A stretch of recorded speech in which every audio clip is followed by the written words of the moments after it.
I want to thank you all for joining us tonight. You can see all of our upcoming events on our website, pals.com. You can also watch some really great past events on our YouTube channel, which I'll drop a link to in the chat at the end of this event. You can also follow us on all forms of social media. We just got TikTok because what else was there to do in 2020? You can follow us on Twitter, Facebook, Instagram, and to TikTok. Now for tonight's event, we are very pleased to welcome Debby Applegate to PALS. Debby Applegate is a historian and biographer based in New Haven, Connecticut. Her first book, The Most Famous Man in America, the biography of Henry Ward Beecher, won the 2007 Pulitzer Prize for biography and was a finalist for the Los Angeles Book Prize and the National Books Critics Circle Award for biography. Tonight, Debby is here to celebrate her new book, Madam, the biography of Polly Adler, icon of the jazz age. And here it is. Look how beautiful that is. Ooh. We know we can't judge books by their cover, but you can judge this one, and it's spectacular. Madam is the compulsively readable and sometimes jaw-dropping story of the life of a notorious madam who played hostess to every gangster, politician, writer, sports star, and cafe society swell worth knowing, and who as much as any single figure helped make the 20s roar. Simply put, everybody came to Polly's. Pearl Polly Adler was an icon whose Manhattan brothel and the Roaring Twenties became places not just for men to have the company of women, but were key gathering places where the celebrity elite mingled with the high society and with violent figures of the underworld, and had a good time doing it. She declared her ambition to be the best goddamn madam in all of America and succeeded wildly. Debby will be joined in conversation by Abbott Kahler. Abbott Kahler is the New York Times bestselling author as Karen Abbott of Sin in the Second City, American Rose, and Liar, Temptress, Soldier, or Spy, named one of the best books of the year by Library Journal, the Christian Science Monitor, and Amazon. Tonight's event will feature a Q&A, so if you have any questions for Debby or Abbott, please drop them in the Q&A box at the bottom of your screen. Just locate at the bottom. If you do have any questions, or if you see someone has asked a question that you also want to know the answer to, you can click the thumbs up icon next to that question in the hopes that it will be answered.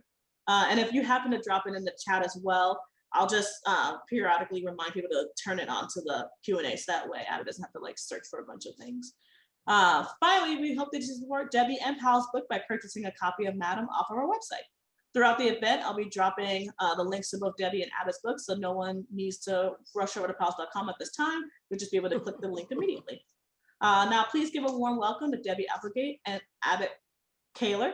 It's so wonderful to have you two join us.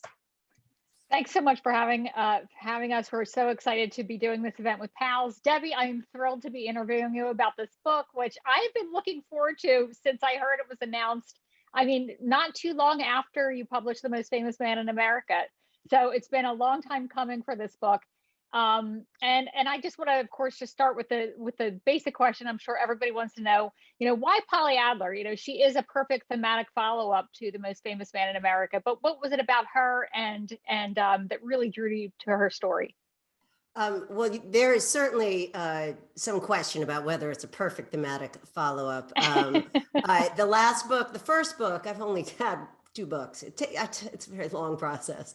I Am the Tortoise, not the Hare.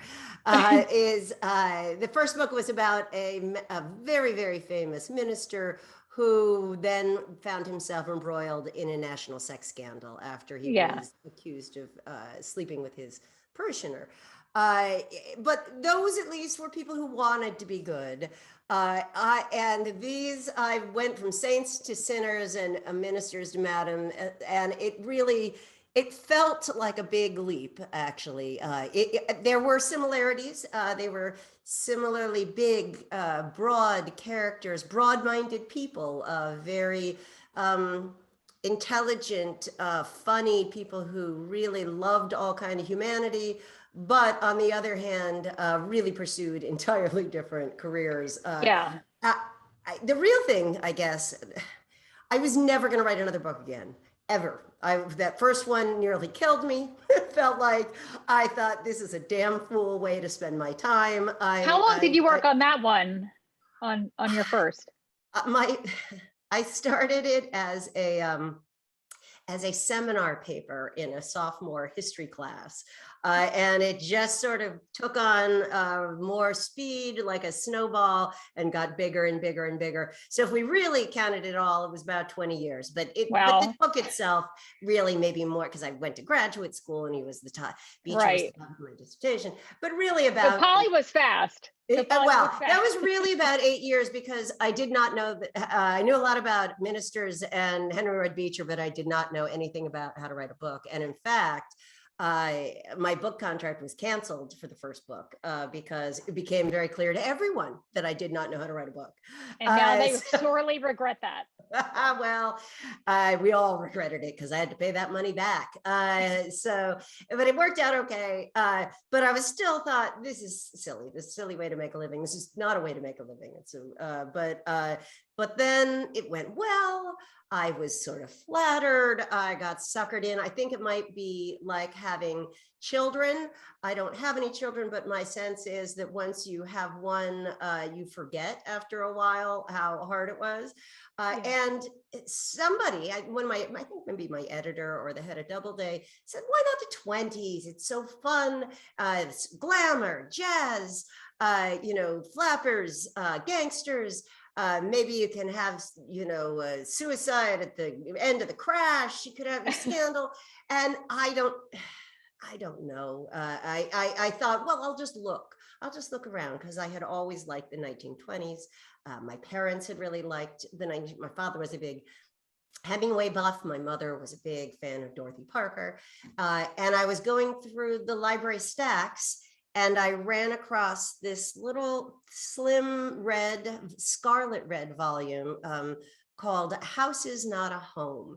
And it was the memoir of this woman, Polly Adler, who I had never heard of. But the memoir was terrific. It turns out, of course, it was very whitewashed, as you can imagine a memoir by a madam might be, but it was great. It was filled with stories, and it became very clear that much like Henry Roth Beecher was a kind of Forrest Gump character of the 19th century, that she was a sort of Forrest Gump character for the jazz age, the 20s, the 30s, and into the 40s. And I got hooked. I don't know. The devil came and whispered in my ear and said, just take a look, And then I found myself on the primrose path and never really got off. And like, fortunately for us, I mean, it's just such a gorgeous book. And one of the parts I found so incredibly moving was the way that you wrote about her background, her upbringing, how she came to America. And you paint such a vivid picture of what it was like for a poor immigrant to emigrate in that time period and the dangers they faced, especially young girls. Could you talk a little bit about that and what Polly saw and experienced when she finally made it over from Russia, and also about her childhood in Russia? Well, that was one of the wonderful things as a researcher, because that's what I like to do. That's what got me, was the research for this book was fabulous and fun and filled with hunches and goose chases that ended up with big golden eggs. And one of the things I discovered was I had a little bit of data from her memoir, and I had some papers of hers that had been left after her death. She was a big keeper of memorabilia. And where were her papers? Well, so this is where I got most excited. Okay. Sorry, this is where I love these excited. This is like research catnip. Yeah. The writing the research is the best part. It is. It always is. The writing is just the harsh price you have to pay. Yes. I feel like for the fun of the research. So I had this memoir. So I had a start, and it was, I don't want to say it was the early internet age, but it was not. The internet was not old. It was still, we were still getting a lot of digitalization of newspapers, and still just beginning to use it to connect with people. And I found, partially through the internet, but partially through a private detective who offered to help me, the woman who had taken care of Polly's last surviving brother. There is a niece, still a lovely woman. And this woman, Eleanor Vera, had taken care of her brother. And at the very end of his life, he was so embarrassed by his sister's career, despite the fact that he had taken her money for many that she had supported her whole family. She had brought them over from Russia and supported them, including her brother, that he threw out most of the memorabilia she kept. She had two trunks. Yeah, you can imagine. It's a dagger to the heart. It is. It was a moment of high and low at the same time. She had saved programs from things she'd been to, newspaper clippings about herself and her many friends. She had saved transcripts and early drafts of her memoir, and even reel-to-reel tapes that she had made. She would sit with a cigarette and a glass of scotch and try to remember things into the tape recorder. But there was still quite a lot. And so I had some clues. And then I found there were two other great discoveries. This was already huge. There were many photos, which you will see in the book, tremendous photos that I had no right to have of her, even as a little young girl. And but then there were two other fabulous discoveries. One was what they call a Yitzkor book in Hebrew. It is after the Holocaust, when so many villages and Jewish villages and towns were destroyed, many of these people who had emigrated to Israel got together and would write up their memories and publish them as a book. So there was a book, a really full, detailed book of what her village had been like just around the time that she left, including some mentions of her father in it, which was really something. So you could just get the daily texture of how she grew up. And then the other was, this is really a great miracle. I became friendly with one of her long lost cousins, well, not long lost, a younger generation cousin, who was in the process of becoming a master genealogist. And she, how fortunate, yeah.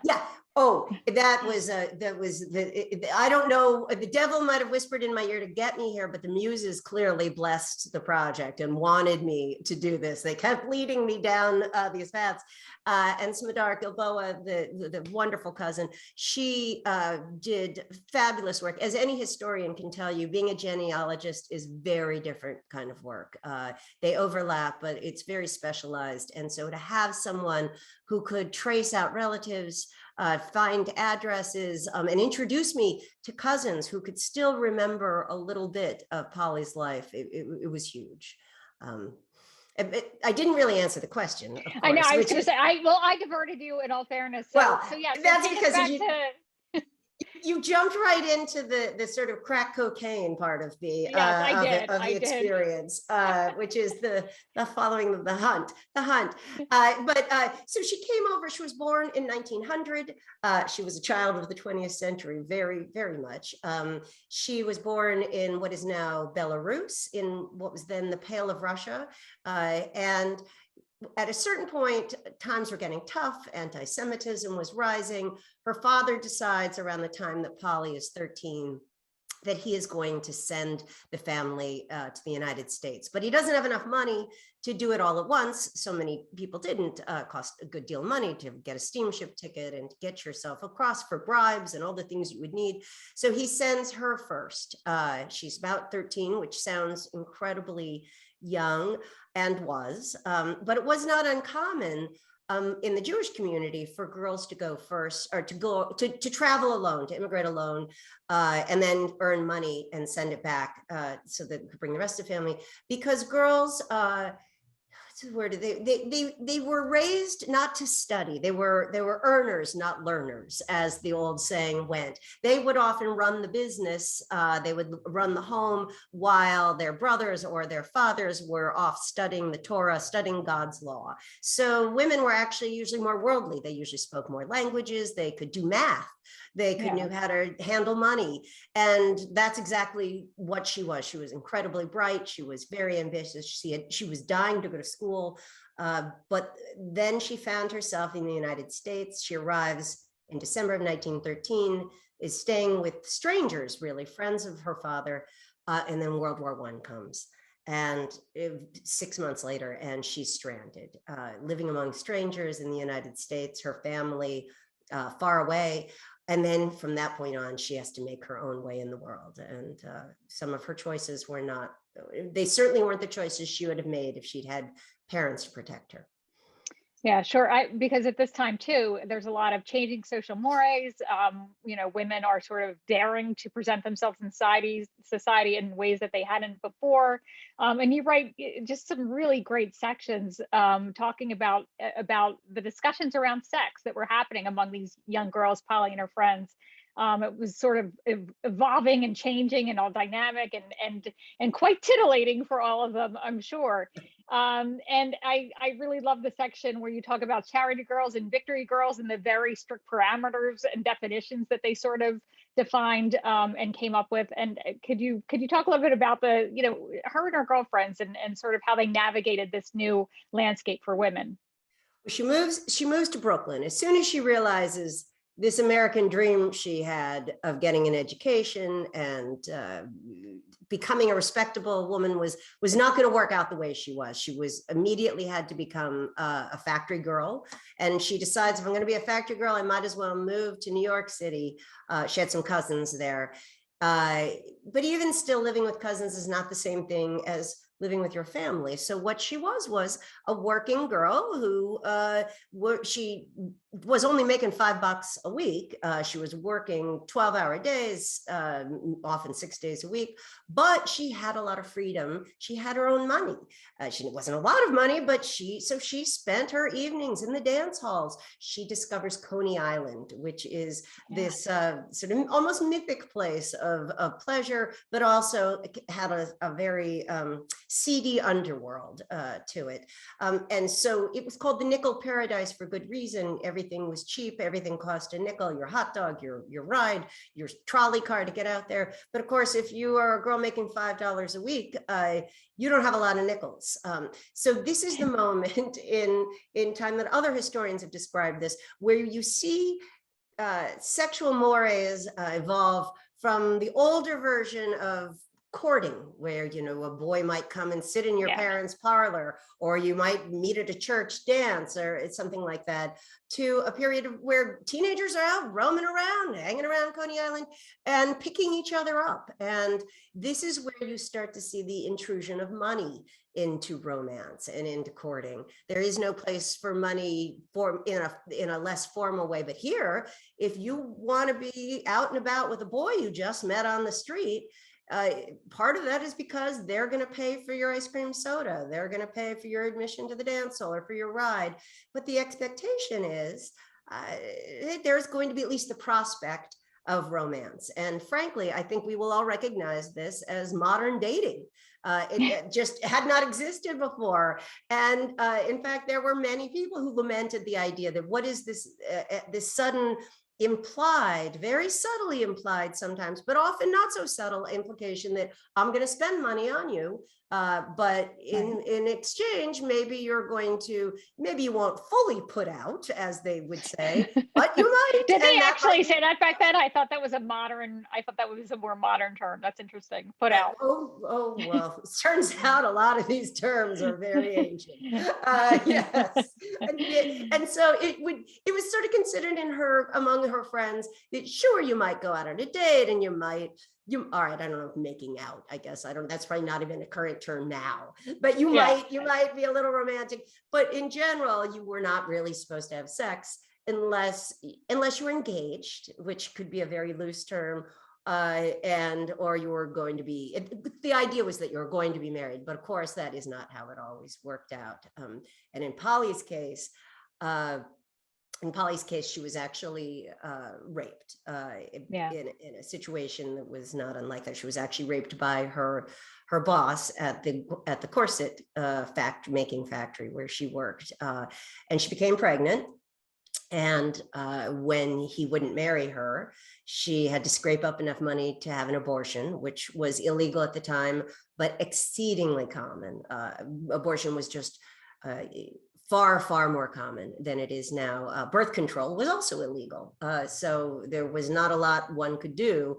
There were, people had multiple abortions. It was just very common, but it was also very dangerous. It was a very ugly business, very expensive. And of course, she has also had this traumatic experience, and it really changes her. Eventually, she is kicked out of her house by her cousins, because this lovely young girl has become very wild. She has become clearly is showing the effects of being traumatized. She's depressed and acting out, and she's got to find a way to live. And and she wants finery. She got a sort of a taste of the finer things, and makes this declaration that she herself wants finery, and of course goes out in search of it. And talk a little bit about how she made the leap from working in a corset factory to madaming. Well, it's very interesting you bring up the finery and the clothes. I read a lot of memoirs by madams and prostitutes. It is said by scholars that there's something like 8 billion pages published on prostitution. Many of the earliest things we know about sex and the earliest writing about women in history is about prostitution, actually.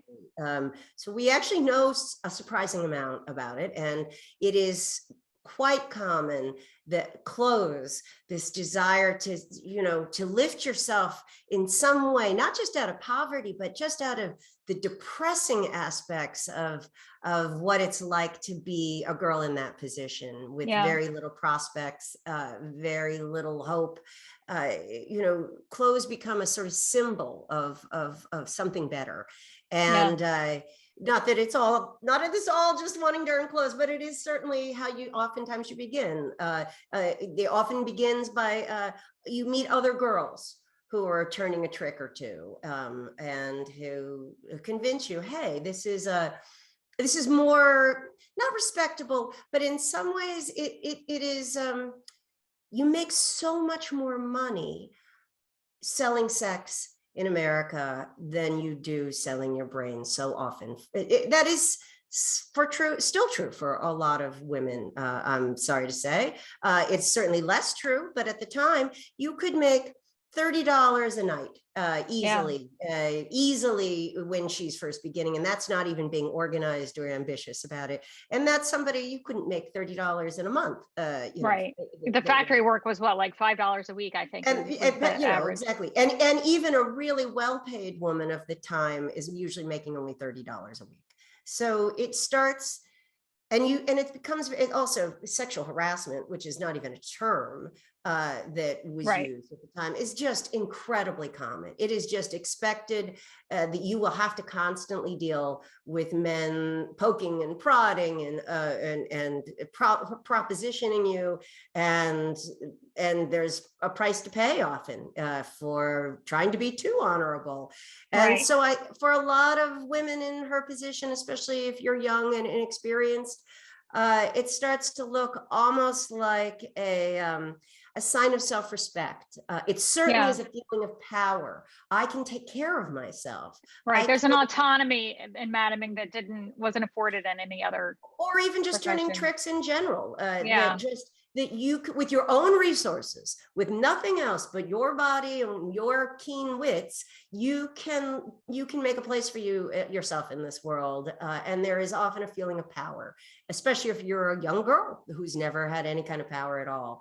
And I think that's how a lot of the time it begins. It's certainly how it began for her, although she's always she's very shady. She's coy about it. She does not ever actually admit that she did turn tricks, because this is apparently very common also among madams. You would think every madam memoir you ever read, they somehow skipped over working in the field. They just went directly to management. But she did go very quickly into management. She, as she herself said, I wasn't pretty enough to be a hustler, but she had a good head for math, and she could save money, which frankly in the underworld is not a very common skill. And so by the age of 20, she opens her first brothel right across from the library of Columbia University, which I imagine had its own conveniences. So talk about those early days. I mean, I think one of the reasons she was so successful was her ability to make connections and prove herself loyal to these connections, and sort of make them feel at home in a way where they could relax, and she's not going to divulge any secrets. Talk about and the colorful characters that she starts amassing around her. If you could just talk a little bit about some of them. All of them alone are great storytelling, but in conjunction with Polly, that it's just sort of a really, really just a fascinating milieu. Well, as she herself says, she lucks out. Let's just take it for granted that we're going to call all this lucky, even though of course for many people this would be a horror show, but for her, she feels like she lucks out by starting her career when national prohibition, right. The 18th Amendment banning the sale and transportation and creation of intoxicating liquors. So what that means is that before 1920, the underworld, the world of vice, was very much, very unrespectable, very much something no decent person would be part of, unless they had a little bit of a secret life. And there certainly are men who always were happy to go to the red light districts and go to church on Sunday.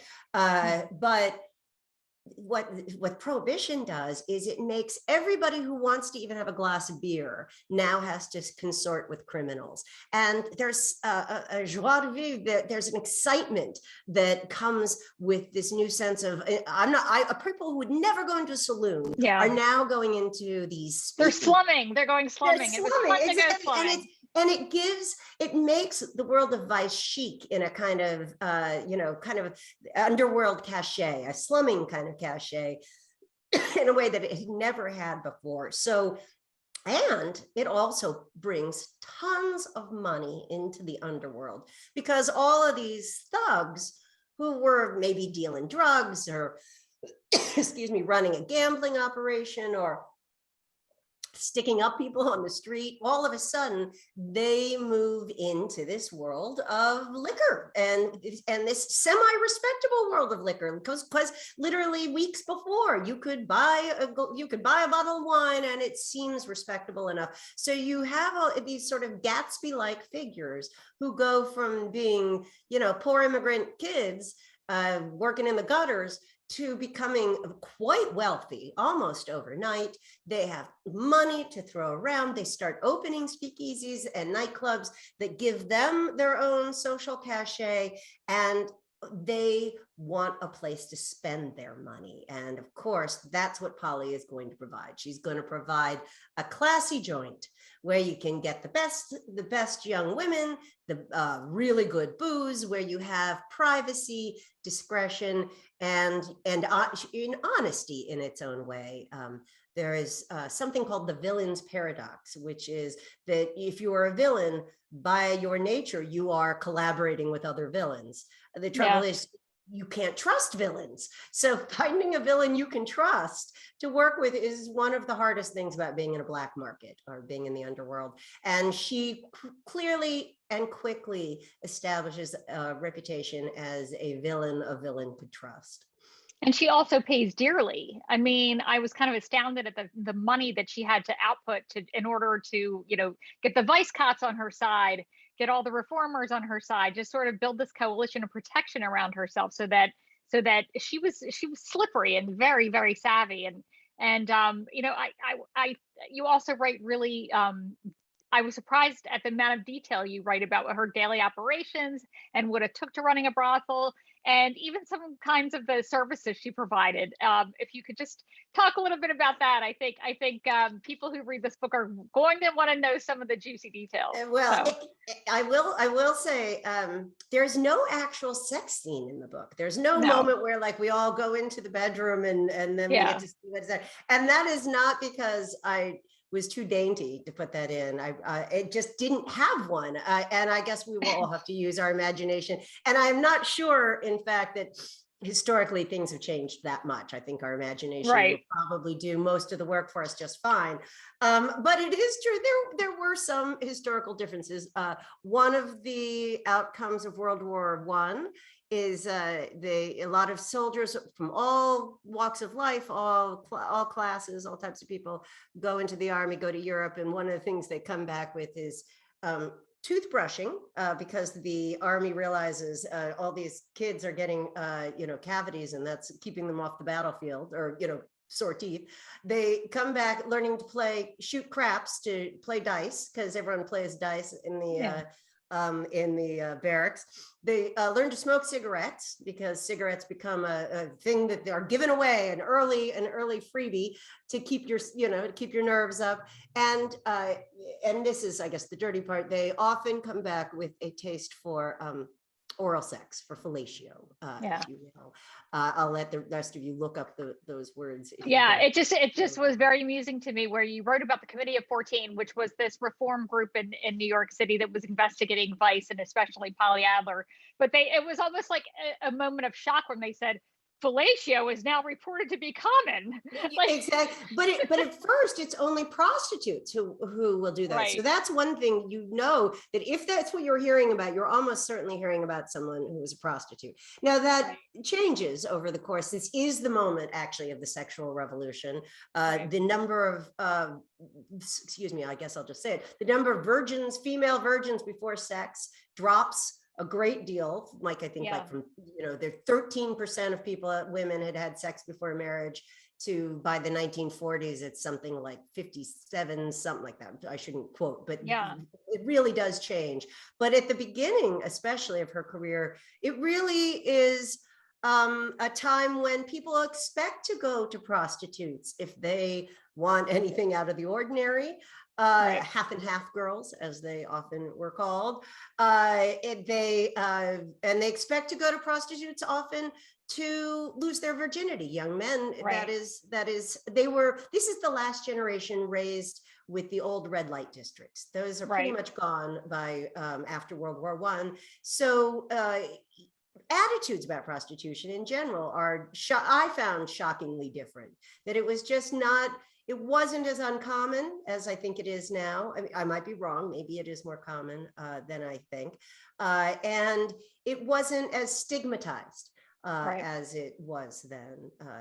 In fact, the best comparison I guess I can make is to strip clubs. That I think there are a lot of people who don't approve of strip clubs, for sure. But going to a strip club is something that most young men might do at some point for a bachelor party or some kind of adventure. And of course, some people do it. It's still something that's common in business circles, that's something you might do after a night trying to woo, as a salesman, trying to woo a customer. It still happens plenty. And I think it was very similar to that you might all, climb into a taxi and go to Polly's brothel, get some drinks, play little cards and go take a walk into the bedroom as you would. Yeah, because she did make sure that she wanted the girls to be as entertaining in the parlor as they were in the bedroom. She was very sort of, I think, picky about who she wanted her to have in her employ. Well, her motto, as she liked to say, was a lady in the parlor and a whore in the bedroom. Which works well. Yeah, of course. Well, she wanted to maximize profit. She wanted quality over quantity. $20 a trick, which was quite a lot of money at that time. And she wanted to be sure that she did not study Karl Marx, but she certainly knew how to sweat the labor. Although she was considered a very fair boss. And a very, very fair, very reasonable. She hated drugs with a passion, hated pimps. And she gets quite a few girls clean. She actually sort of helps a couple women get over their addictions. She does, but it's a very, I'm not saying that's a losing battle, because people do get over addiction, and it does happen. But I think she felt like it was just a constant tide. It was the drugs only became more and more common over the course of her career, and harder and harder to fight. Yeah. And she develops, of course, along the way, many adversaries. And you build great tension in the book, wondering, is she going to talk? Is she going to get hurt? Is she going to save herself? What's going to happen? Because she does get knocked around quite a bit too by her associates. What do you think was the most perilous period for her in terms of her operation, and how did she handle that? That's such a great question. No one has asked me that question. And I'd be very curious if she were here to see what she would say, actually. It's pretty clear that the 20s are her easiest time, because the city, by 1927, the city is just running wide open. She's become the madam that caters to all of the vice cops. Right. She has been, she's friends. She has a pet vice cop who is kind of like her partner. Oh, was it called the he madam? The he madam. Well, it is true that so there are a lot of shocking things. The police corruption was among the most shocking. That's for sure. Yeah. Now I don't mean to cast aspersions on all of New York's finest at the time, but it was just a different culture, and the expectation was that you would perhaps take a little bribe here or there, even if you were a clean cop, like a gratuity kind of, like a tip. Right. But vice cops were vile as a vice cop was the underworld little nursery rhyme that people would say, and there was good reason for it.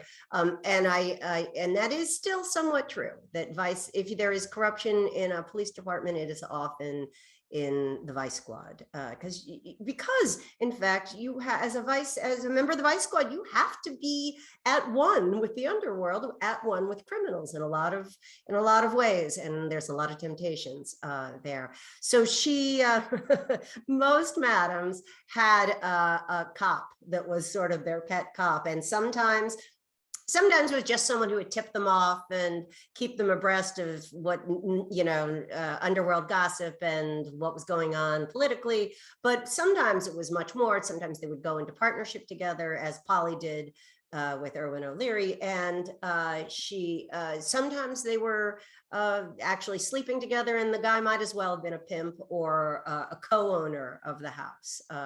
In this case, her pet cop, Erwin O'Leary, was actually one of my more favorite characters. He was actually a pretty sweet guy, I think, not as bright as Polly, so the cops were always a problem, always. Even when you paid them off, nobody was a double crosser like a police officer. But it really is after the crash, things get much more dicey. The end of Prohibition comes. There are a lot of bootleggers who now don't have a way to make money. Their river of money from illegal booze dried up, so they are much more likely to be shaking people down. Blackmail goes through the roof as times get tough, and all those men who are enjoying the company of all those flappers suddenly are no longer out in the speakeasies, and so they have to find a way. The gold diggers have to find a way to get their money somehow. And the crime world shifts. The Jewish mob, which had really dominated bootlegging, is increasingly overtaken by the Italian mafia, although they didn't really call it the mafia. That's now a phrase that we would use. And that it just becomes a less savory, less orderly sort of underworld. And frankly, the upper world no longer finds the criminals quite so glamorous as they did during, The Great Gatsby is, of course, a fabulous book, one of the greats, truly one of the great classics. But I do think Polly, had she read it, would have recognized some parts of it. There are many bootleggers who really did live like that, and who really did entertain like that. And she usually would provide the girls for a party like Gatsby's. But I also think she would not have found the romantic angle and the idealistic angle of it very realistic. Which leads me into, I want to ask one more thing before we open it up to the audience. You're right. You make a brilliant point at the end that, we spend so much time in mythologizing these gangsters from this era, and this sort of parade of male gangsters that have entered the American narrative as these heroes. Why do we not have a similar concept or similar mythologies for women like Polly Adler, who, used sex as their weapon, used sex as their tool to advance.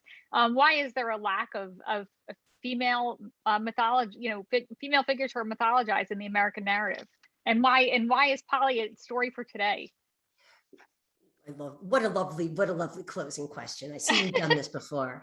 Well, part of it is that double standard is, Right, of course. we don't, there were many ways to be a gentleman, but most of the gentlemen she knew, what it really meant was you didn't talk about sex in front of women.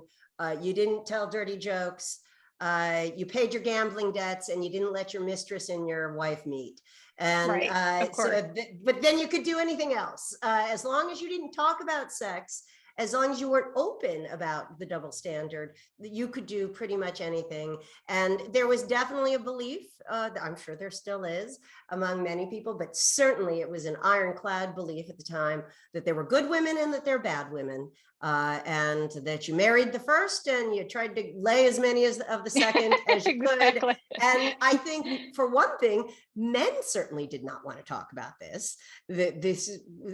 You would never find, the newspapers of the 20s and 30s loved covering every form of crime, every form of sexual peccadillo. She was very good friends with Walter Winchell and most of the gossip columnists. They would talk about illegitimate pregnancies. They would talk about divorces and affairs. Nobody ever talked about prostitution, except Polly. Polly became very famous. She was in the gossip column. She was in the newspapers, but nobody actually talked about the real work of it being done. So I think there's always been a conspiracy of silence around sex in general, but around the selling of sex in particular. I think the other thing, there's a number of things. I think one thing is, she's a dealer in illusion. Like anyone who works in the sex trade, you have to be an actress as much as you have to be a skilled performer, a physical performer. And I think the illusion of spontaneous ecstasy, of joy with strangers, of women falling all over themselves for you, that's what people pay for.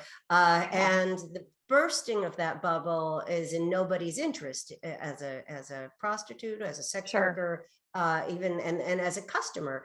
The other thing I think is that she herself doesn't really tell all. I think she herself did not even tell all to herself.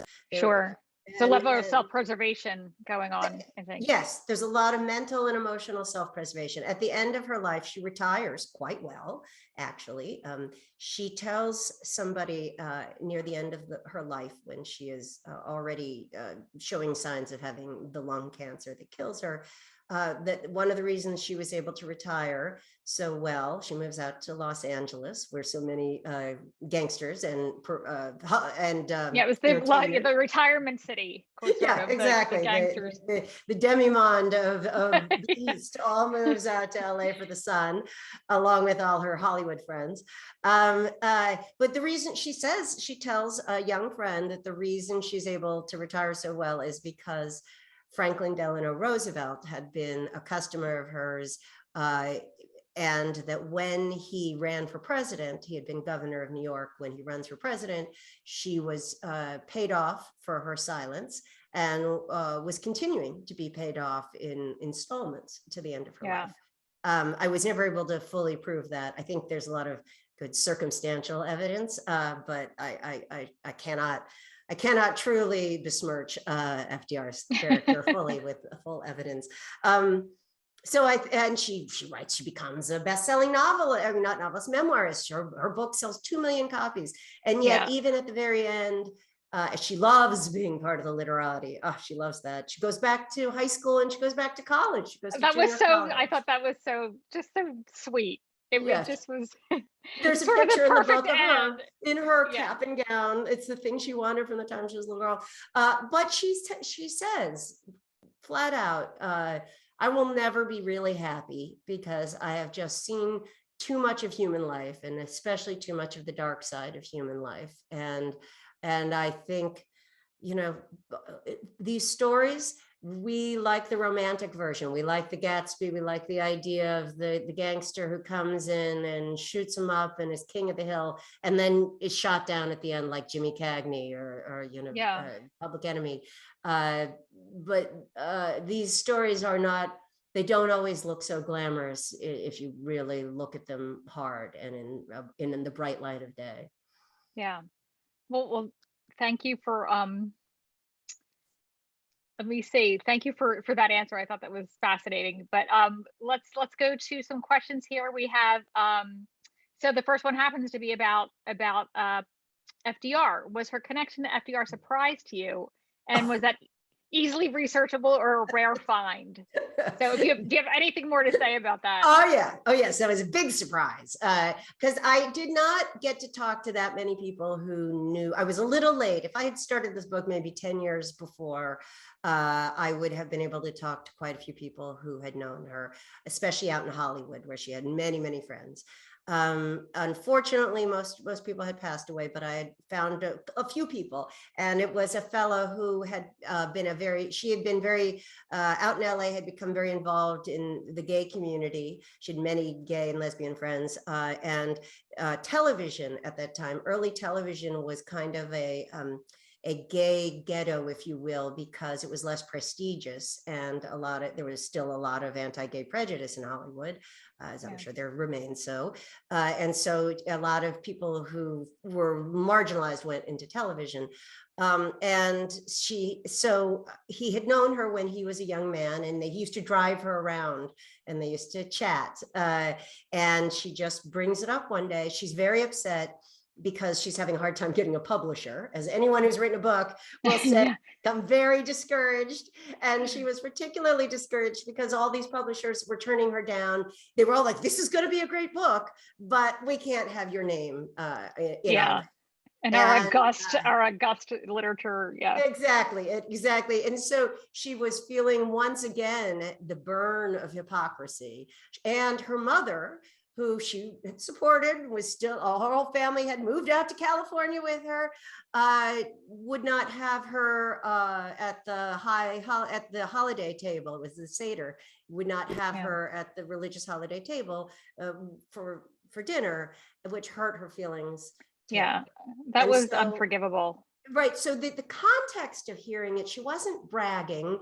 She didn't, I asked him, like, what did she say? He said she'd just been very much brooding, and that he just sort of said it, she just said it, she actually, what she first said is, would you introduce me to your mother? That was how she brought it up. And then he said, of course I would. And she says, well, and then the next thing she said was, it was almost like she was trying to say something about I have this whole secret life that is respectable in a weird way, or at least it's as respectable as them, as any of them. So I spent, you can imagine, I mean, I probably added a whole year to the research on this book, trying to figure this out. I did find he was certainly someone who could have sex. I delved into his medical records. Right. He was capable in the French manner, as they said, the half and half manner. And he did have a taste for stag parties. Loved stag parties, even in the White House. As one does. And he did have affairs. So, and there was very good reason in the political scene. She was very, very close to many politicians in the United States and in New York in particular.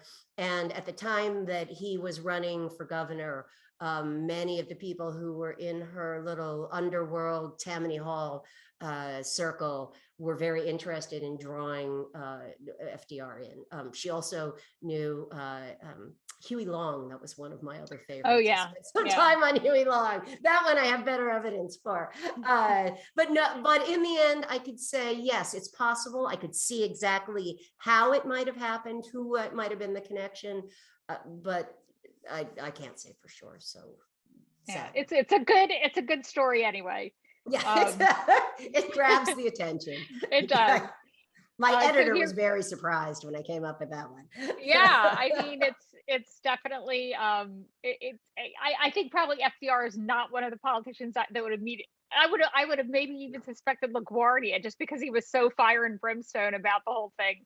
I know he would but I could picture him being a little bit hypocritical on that front. But anyway. Nope. Mayor LaGuardia was not a hypocrite on those. No. In fact, not a hypocrite at all is my impression. He wasn't. He wasn't. Not, I like to think of Polly it though. Adler an enemy in her of good order. That's for sure. Yeah.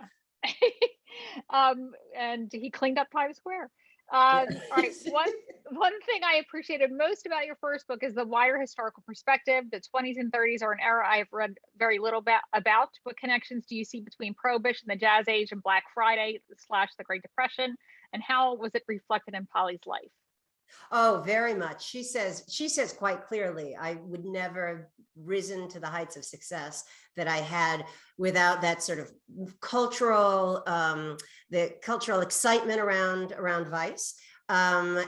She would never have had the kind of money that was flowing through her world. But also, it's interesting. I think one of the things I ended up feeling, speaking of prohibition in and of itself, the idea that we're going to outlaw human vices, is I thought a lot about prostitution itself. Of course, it is an eternal question what to do about it. Should we legalize it? Should we try harder to stamp it out? Should we make it illegal to buy sex and not to sell? There's a million ways we talk about it. And I have to say, I'm not sure that I have an answer. I think that the problem is with sex work is it's very hard work. It's emotionally difficult. It is physically difficult, but it's doable. It can be honest work. The problem with sex work is that it intersects with people's deepest drives, sex and death, the two drives we have even from birth. And if we follow Freud, and so you're intersecting with things that are shameful, that are deep-seated, that are twisted in all kinds of ways that you can't even know about. So it creates opportunities for danger. It creates opportunities for humiliation, for weirdness that can be traumatic. So that's one thing that is difficult, that's different about sex work than other work. But then the other thing is that, in fact, as an industry, it is also an industry that has people who choose it, who say rationally and reasonably, this is the best way for me to support my family, for me to put a roof over my head, to get ahead, to save some money. And then there are people who very much do not choose it, who are trafficked, who are coerced, who even when they're choosing it are not choosing it in fully of their free will. And so in the end, I don't think there is a solution that fully encompasses all that. But the one thing I do think, and this is the connection, the lesson that I really feel like we learned from prohibiting liquor, is stigmatizing it is not the way to go. The minute you stigmatize it, the minute you make something so out of the circle of even rational discussion, you have created an opportunity for the underworld to come in and take it over and turn it into its worst possible manifestation. So the one thing I really have come out of this is believing and that we should not stigmatize sex work. That was not really an answer to the 20s and the 30s. All I can say is I think the 20s and 30s are fascinating. There's probably too much history in some ways for some people's taste. It is a very big book. I will warn people, it's heavy, but there's a lot of footnotes. So some of that's footnotes. Oh no, the history is fascinating.